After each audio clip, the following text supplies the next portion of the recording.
and also good morning or good evening to any one of you who are participating from any other parts of the world. It's great to see you here, but it's not that great that I can't see you in person. I've never done any Asia Pacific roadshow before, so it is actually my first. So CBTA, David Brennan, he already mentioned that we made some changes to the Appendix 8 of the IATA dangerous goods regulations. But even though we made some major changes and restructured the document itself, CBTA is nothing new. Nothing new in the sense that we have already been talking about it for years. And most importantly, actually some companies, even before we start implementing CBTA, they actually have already have their CBTA training plans or syllabus in the organization.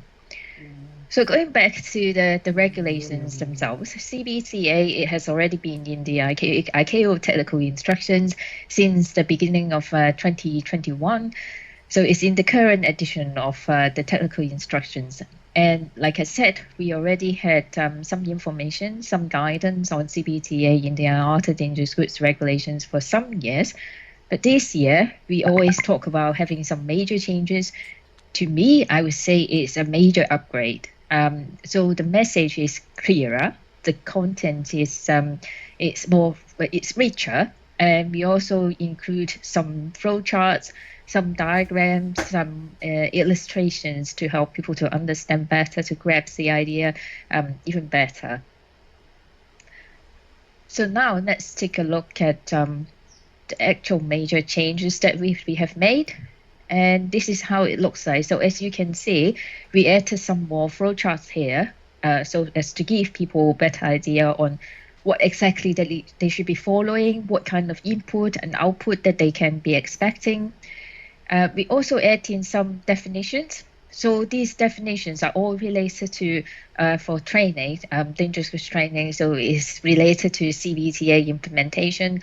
But these definitions, they are not in Appendix 8. They can be found in Appendix A, together with other glossaries, texts, definitions in the dangerous goods regulations.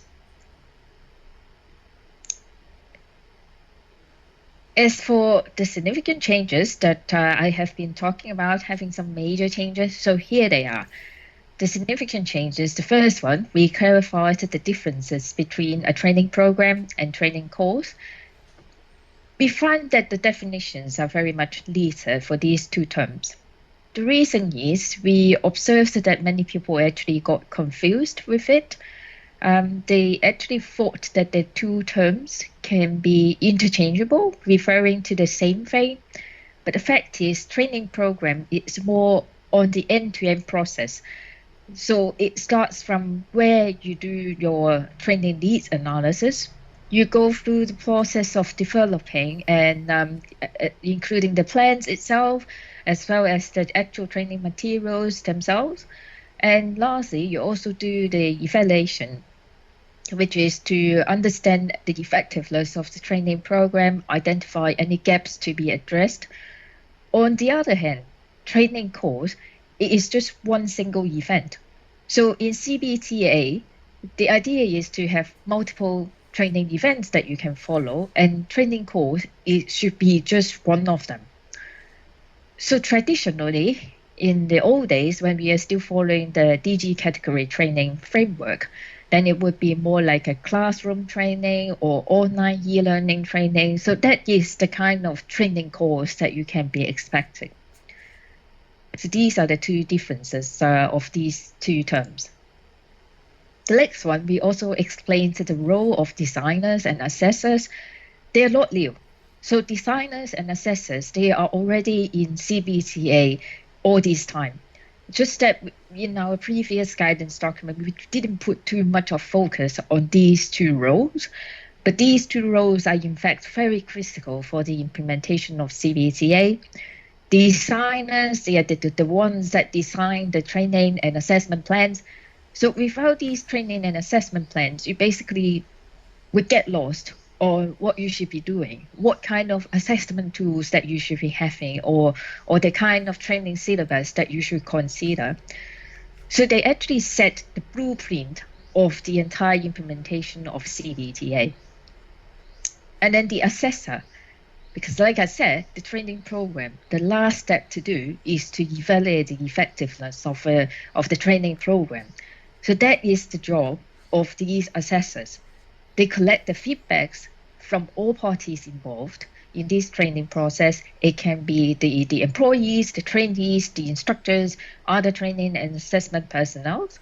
They get the comments, they get the feedback, and they also need to do some investigation work because they have to understand how effectively that the staff performed after having attended the training program. So this is what they have to be responsible for the assessor. And we also spelled out how non-instructor type of training and assessment personnel can play a role. So if you remember what I said training course was for like classroom training, online training. So it's one of the training events. But in CBTA, you can have multiple training events. So now you can have some non-classroom type trainer. So these are the people that you can sort of take advantage from, because these are the ones who are experienced. They are already doing similar job function, and they have the hands-on experience of providing guidance that the new employees could benefit from. So these would be can be the supervisor, the peers who have the experience, and then provide training, observations, performance evaluation, and then assess the performance of the newly trained staff. We also redefined the competency factors and the 4 levels of proficiency. Competency factors in the past, in the previous edition, we have got 4 of them, but now we have got 3 of them. It's not a downgrade of our standard, which I will elaborate further in my next slide. And then the levels of proficiency, it's still 4. It was 4, and it is still now 4. The 4 is still the introductory, basic, intermediate, and advanced. Nothing has been changed except for the definitions. We made them clearer for people to understand easier. We also refined the task list for certain defined functions. So in H6, Appendix H6, you will find several different task lists for different well-defined functions. These task lists are mainly for references. It's not something that you have to follow completely, because you can adjust them based on your actual operations. So they are only for references, but we did remove some of the tasks that we know they don't really, they are not quite relevant to the particular job functions.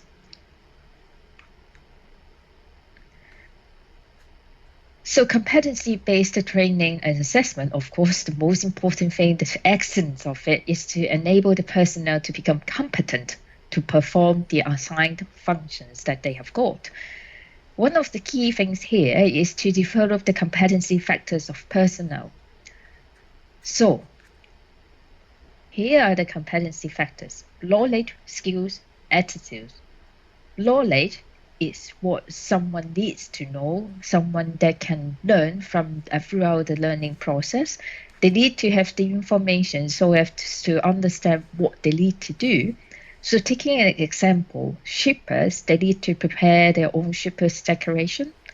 Then what kind of information needs to go into that shipper's declaration? That would be the kind of knowledge the person needs to be trained for. Then now you have the knowledge, you need to know how to make use of what you learned. So you have to have the ability to perform an action. So that's your skills, which is the other competency factors that the personnel needs to have. The last one is attitude. Attitude, to me, I always say that it's very vague, it's intangible, because we only refer them to internal mental state of the person. Some people think that the level of attitude that one needs to have should be tied into the complexity of the job, of the task. But to me, I would say that has really nothing to do with the complexity of the task, because no matter what one is doing, they should always be doing it wholeheartedly, with the heart, and with the right attitude to do the job. So all these 3, they are the competency factors. So in my previous slide, I mentioned that we used to have 4, but now we are down to 3. 3 is actually what the ICAO guidance document has as well. So we are very much in line in that sense. But what was the 4th? The 4th one, it was experience.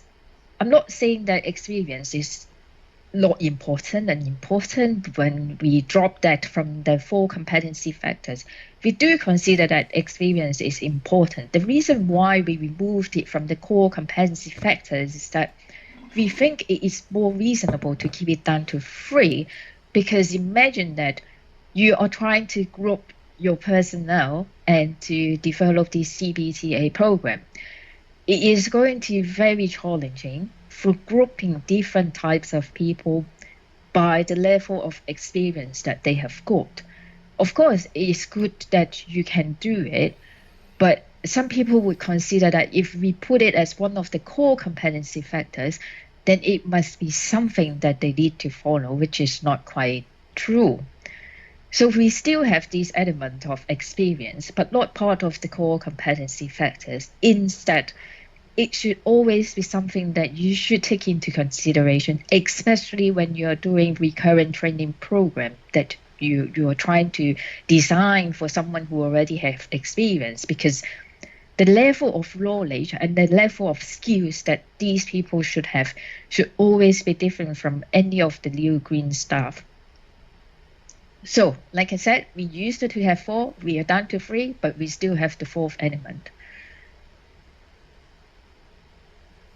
Next one is the components of the development process. So as you can imagine, CBTA can be very flexible.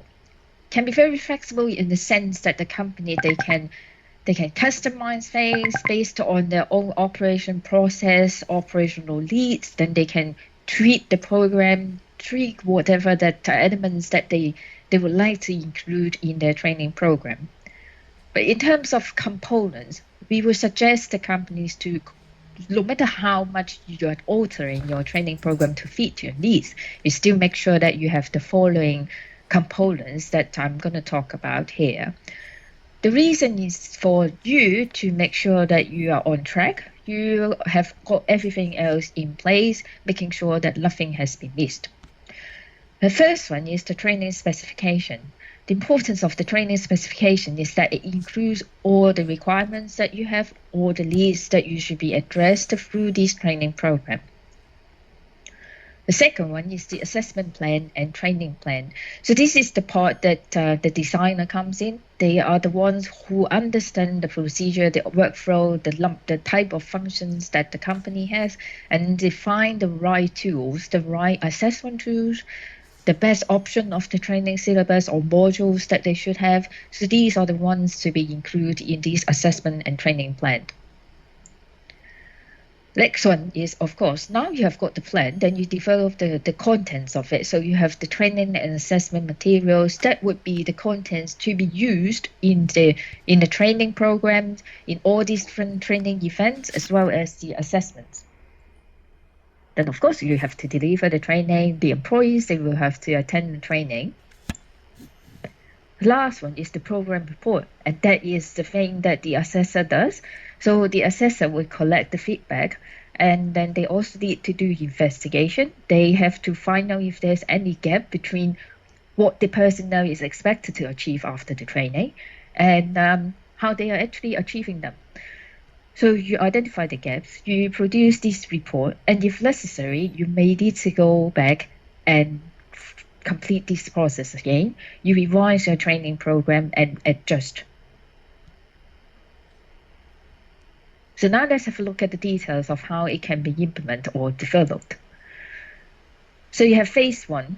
Phase 1, of course, you have a training request, because without a request, you actually don't need to do any training at all. Then you, as the employer, they have to identify the type of job functions, the operations involved. And from the job functions that you identify, then you would find out what kind of tasks that the employees would have to do in that function. And of course, you also need to collect all the other information, because then you know what needs to be trained or what needs to be included in the training program. It can be, of course, the international regulations, such as the IATA, the industry regulations. the local legislation, so any local requirements from the government, from the Civil Aviation Authority, then you have to make sure that your staff is well trained for them. Of course, you also need to take into consideration of your own company manuals, because for some companies, they have got their own standard operating procedures, such as like for operators, it can be something that they don't accept, even though it's allowed in the dangerous goods regulations. So these are the things that you have to collect as the start of implementing CBTA. Then from there, you can identify the requirements, the competency factors, so you know what tasks the employee will need to carry out. Then you understand what the requirements will be, what they should be trained, what level of competency and level of proficiency that they should achieve at the end of this training program. Then now you have got the training specification, which is the first component that I mentioned in the previous slide. Next, then you are ready for phase 2. You start to define the interim or the final competency standards. So like I said, you know what the staff needs to be trained. Then you should also have an expectation of what the staff can perform at the end. And also the designer here, the training designer that I mentioned previously, then they develop the assessment tools and training syllabus, the modules, the structure, training schedule, everything else is developed here, and which is why I said it's the blueprint of the entire training program that you are going through here. Then now you have got the assessment plan and training plan. And do note that you may think that it's strange that we mention assessment plan before training plan, because usually you do the training and then you have the assessment, right? But in here, the idea is different, because if you remember, I said, you know what the functions are going to be, what the tasks the employee will have to carry out, then you know or anticipate what they will achieve or what they can perform at the end. So basically, you are working backward. You know what the performance standards are going to be for the staff after they are trained. Then now you go back and you step backward, and then you see, okay, how I'm going to get the staff to that stage.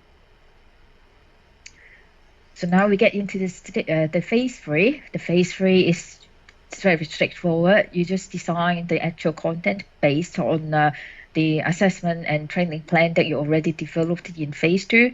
So the content of the training materials, it can be workbook, it can be job aids, any kind of things that can help the employee to obtain the knowledge and understand. And you also have the examinations and assessments developed, because you may want to have the examination papers at the end of the training itself to test the skills level, the knowledge level of the staff. Of course, other than exams, you can also have other types of assessment. Then you have the training and assessment materials. Now you go into phase 4, which is to deliver the training or receive the training if they were the employees. So in here, you have got the assessment and training materials. And of course, you also need to look for the facilities and equipment. Most importantly, you have to source for the right personnel, which is the qualified trainer to deliver the course. Plus, I said a course is only one of the training events. So you can have other training events such as on-job training, on-job assessment, observations, other type of things. So you should also be sourcing your qualified personnel to deliver these long course-based training events. Phase 5, which is the last phase of the event, of the entire training program, you have the qualified assessor to evaluate. So the job is to collect the feedback. And like I said, it's not just about the feedback. These persons should also be investigating, checking how the shippers are doing, checking how in the case of operators, how the acceptance staff that they are doing. So an example would be for shippers, such as, were there any shipments rejected that were prepared by this employee who was trained? If yes, then were they rejected correctly? And if they were rejected correctly, then what actually went wrong? Did the shipper actually produce incorrect information for the shipments that he or she prepared. So these would be the things that you go back to investigate and try to identify if there's any performance issues or maybe an issue with the training program that you had that you have to adjust to make sure that the staff is up to the standard or maybe be able or competent to perform the tasks that they are assigned to do. So these are the key players and their roles. So I already mentioned you have got the employer. The employer, they analyze the training needs. They identify what functions are out there, what tasks are involved in the different functions, consolidate all the information that the training program needs to have. So some people actually ask these employer, do they actually have to be the boss of the company? No. Do they need to be IATA Dangerous Goods trained? Probably not. Maybe only some information of some knowledge on IATA Dangerous Goods in terms of the training requirements, then of course they need to understand, but I'm not saying that the employer has to understand everything like acceptance or classifications and so forth. So no. This employer, does he have to be from the training departments? No. He or she does not need to be coming from the training department. As long as they understand the actual workflow of the organization, that's perfect. And then you have got the designer. The designer already set the design, the assessment and training plan. Usually this person will be coming from the training department, but it is not mandatory to be. Trainer, you have got the instructor type and non-instructor type. They deliver the training and assessment, the actual assessment and the training itself, so they can do that. It can be the instructor, it can be any other PS for the other types of training. The employee, they participate, not in the sense, not just for participating in the training course, but also to provide feedback. The feedback is going to be useful for the assessor because the assessor, they are the ones who collect all the feedback from the employees, from the trainers, from the designers. They can actually tell if the training program is suitable for what the functions are trained for. So now let's have a look at how we can possibly be doing it, implementing CBTA. So I've got an example here. It's just a snapshot. It's not, I would say you can follow it as the base for developing your program, but I'm not saying that it's a complete picture of what you should be doing. So a lithium battery manufacturer, they have got an office in China and an office in the United States, but they only have one global training program that is applicable to all of their offices. So the first phase, you do the analysis, you identify the functions, so you prepare your task list. You can make reference to the sample in Appendix 6.1, and then you collect all the different documents because I said one of the offices is in China, so the staff should understand well for the CCAR regulations in China. The ones in the USA, they need to understand 49 CFR. And of course, you have got the internal ops manual that you have to make sure that your internal procedures or requirements are included. Then you identify the requirements. The requirement here is to be able to ship standalone lithium batteries. And then now you set the competency factors, which is the knowledge, skills, attitudes of your staff. And that's your training specification. You go into phase 2 with your training specification. Your training specification should cover all different tasks with the depth of understanding. You determine the interim and final competency standard, which is to be able to classify, pack, mark, label the shipment, and of course to be prepared to the documentation accurately. And you also, the designer here, they would be developing the training plan, the assessment plan. So he would be the ones who is finding the activities that would be most suitable for this training program. So in here, I've given some examples of online, interactive, packing preparation. So it's real life experience, kind of, but in a simulation environment. And then you have got the paper-based exam, on-job monitoring, and then now you have the syllabus, the training schedule, and so forth. And going into phase 3, so that is how your assessment and training plan looks like. So for my example here, I have given a 3.5 day plus, training program. So you have got the first day giving lecture because the staff is new and needs to understand, get some knowledge, get a feel of what it is about. The second day in the morning, it can continue with the lecture if it was insufficient in the first day. In the afternoon, can do some observation, can take your staff to observe how other employees or colleagues are doing at the moment. The third day in the morning, can do some practice exercise. You give them some real life, maybe historical shipments for them to prepare and try to do some of the hands-on work by themselves. And then in the afternoon, if necessary, we have got a Q&A session. The next day, we have the assessment. The assessment, of course, the first thing is the exam papers. That's definitely the material that you will need. Now, afterwards, in here, I'm suggesting to have a job shadowing for 3 days. And with, of course, if one is on shadowing, then also needs to be putting actions in place and also do some job assessment. So here, in terms of the materials to be developed, then I've got the training book.